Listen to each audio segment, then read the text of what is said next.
வணக்கம். இன்று நாம் தெரிந்து கொள்ள போவது தற்பெருமை என்ற தலைப்பில் ஒரு கதையை பற்றி தெரிந்து கொள்ளலாம். அதாவது, ஒரு தடவை முல்லா ஒரு குளத்தங்கரைக்கு ஓரமாக நடந்து சென்று கொண்டு இருக்கிறான். அப்பொழுது வழியில் ஒரு கல் தடுக்கி குளத்தில் விழ அவனுக்கு பின்னால் வந்து கொண்டிருந்த ஒரு மனிதர் பாய்ந்து வந்து முல்லாவை குளத்தில் விழாமல் காப்பாற்றினார். முல்லா அவருக்கு நன்றி தெரிவித்தான். பிறகு அங்கிருந்து சென்று விட்டான்.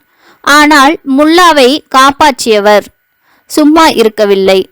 முல்லா எந்த இடத்திற்கு யாரை பார்க்க சென்றாலும், நடுவே சந்தித்தாலும் சரி, குளத்தில் விழுந்த முல்லாவை தான் காப்பாற்றினேன் என்று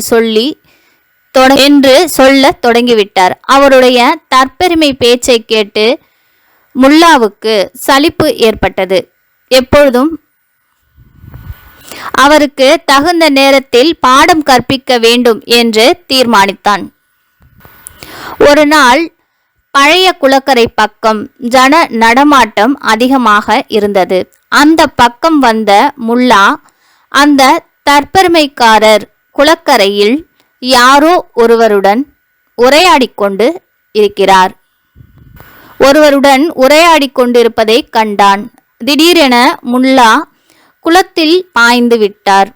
முல்லா குளத்தில் விழுந்து விட்டார் என நாலாபுறமும் மக்கள் குரல் எழுந்தன.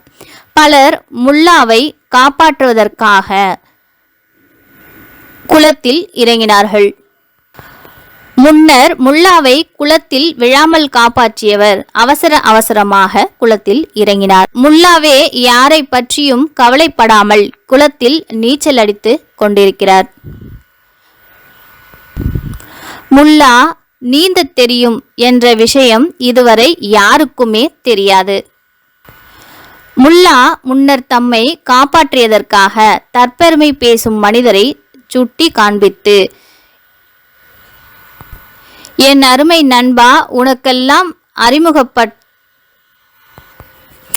என் அருமை நண்பரை உங்களுக்கு அறிமுகப்படுத்த நினைக்கிறேன்.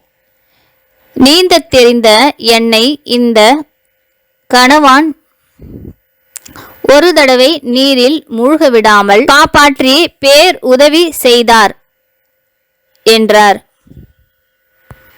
இந்த பதிவில் தற்பெருமை என்ற கதையை பற்றி தெரிந்து கொண்டோம். நாளை வேற பதிவில் சந்திக்கலாம். நன்றி, வணக்கம்.